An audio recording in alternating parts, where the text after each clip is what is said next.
Haleluya, haleluya, haleluya. Salam saudaraku, Ratapan 3 ayat 22 sampai 23. Sebab kebaikan Bapa Yahweh itu tidak pernah berhenti.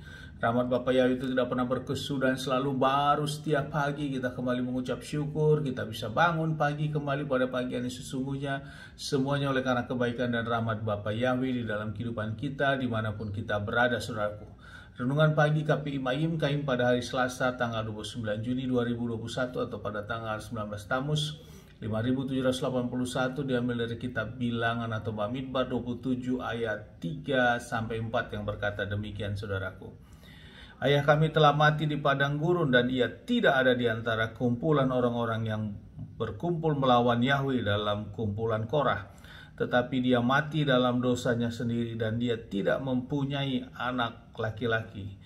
Mengapa nama ayah kami ditarik dari tengah-tengah kaumnya? Karena tidak ada baginya anak laki-laki. Berikanlah kami waris di antara saudara-saudara ayah kami.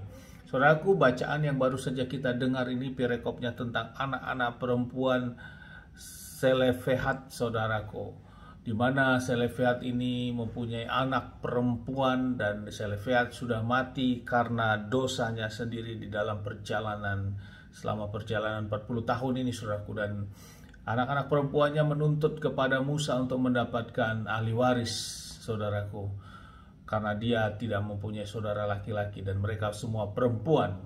Dan lewat peristiwa ini Musa tidak bisa memutuskan gegabah, saudaraku, karena tentu ini adalah sesuatu hal yang baru menurut dia.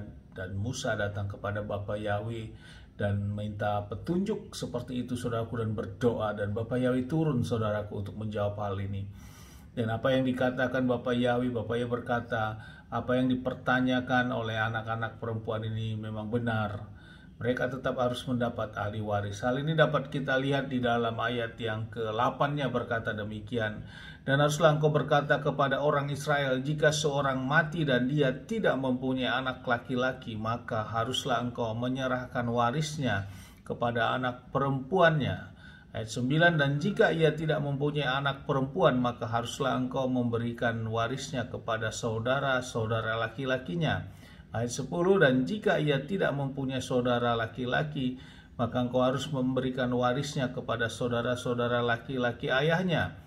Ayat 11, dan jika ayahnya tidak mempunyai saudara laki-laki, maka haruslah engkau memberikan warisnya kepada kerabatnya terdekat dari kaumnya, dan dia harus memilikinya, dan haruslah itu menjadi ketetapan hukum bagi Bani Israel, sebagaimana Yahweh telah memerintahkan Musa, saudaraku.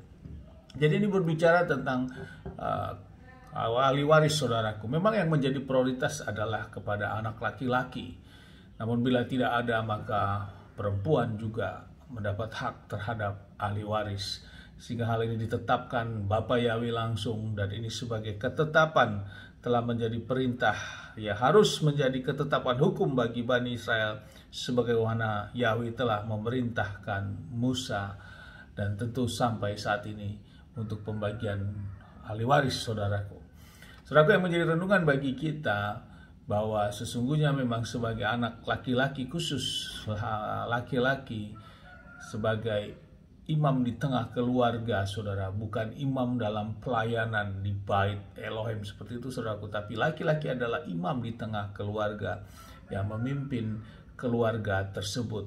Kita harus menempatkan posisi kita sebagai laki-laki, sebagai kekhususan yang kaum laki-laki. Dimanapun saudaraku saat ini sebagai suami, tempatkan engkau sebagai imam, dan istri tetap menjadi penolong dan penopang. Jangan terbalik fungsi hal ini, saudaraku, karena berbicara ahli waris juga yang diprioritaskan adalah kaum laki-laki. Jangan saat pembagian ahli waris kaum laki-laki menuntut suatu ahli waris, namun dalam kepemimpinan memimpin keluarganya, laki-laki tidak menempatkan posisi sebagai yang utama, sebagai yang imam, malah dikedepankan perempuan atau istrinya. Demikian, saudaraku. Tidak, saudaraku. Hal inilah yang menjadi renungan bagi kita. Dari sisi ahli waris, laki-laki menjadi prioritas. Di dalam kehidupan juga, laki-laki harus memimpin. Keadaan apapun laki-laki, suami, saudara, bapak, ibu, ibu-ibu sekalian, Itulah imam yang Bapa Yahweh izinkan di dalam kehidupan saudara. Tempatkan dia sebagai imam dan hormati dia. Demikian juga imam harus memposisikan laki-laki, harus memposisikan dan harus membawa keluarganya dengan baik, karena lewat imam inilah yang memberkati keluarga-keluarganya. Ini yang menjadi renungan saudaraku, relevan antara ahli waris juga relevan di dalam kehidupan sehari-hari. Sehingga inilah yang Bapa Yahweh kehendaki di dalam firman-Nya. Jangan dibalik-balik saudaraku. Zaman sekarang sudah banyak hal ini terjadi, justru di tengah keluarga yang memimpin adalah istrinya yang justru memimpin dan berkuasa seperti itu saudaraku. Suami justru seolah-olah menjadi orang yang nomor duanya saudaraku. Tidak seperti itu saudaraku. Itu sudah bertentangan dengan hukum Bapa Yahweh. Tentu bila bertentangan dengan hukum Bapa Yahweh, maka konsekuensinya Bapa Yahweh tidak berkenan saudaraku. Bila tidak berkenan, maka hal ini tentu berdampak dalam kehidupan roh kekekalan nantinya. Amin, haleluya. Sukses besar buat kita semua, maju terus dalam iman, dan kita tetap berjuang untuk maju dalam iman kita pribadi lepas pribadi. Dari tempat ini saya berdoa, Bapa Yahweh memberkati dan melindungi kita semua dimanapun kita berada. Bapa Yahweh menyinari wajahnya kepada kita, memberikan kita kasih karunia. Bapa Yahweh menghadapkan wajahnya kepada kita, memberikan kita damai sejahtera. Apapun yang kita kerjakan, apapun yang kita lakukan sepanjang hari, semuanya menjadi berhasil. Dan kita orang-orang yang percaya kepada Bapa Yahweh dan mau melakukan firman-firman-Nya, kita tidak dipermalukan dan hidup kita diberkati. Amin, haleluya. Shalom saudaraku.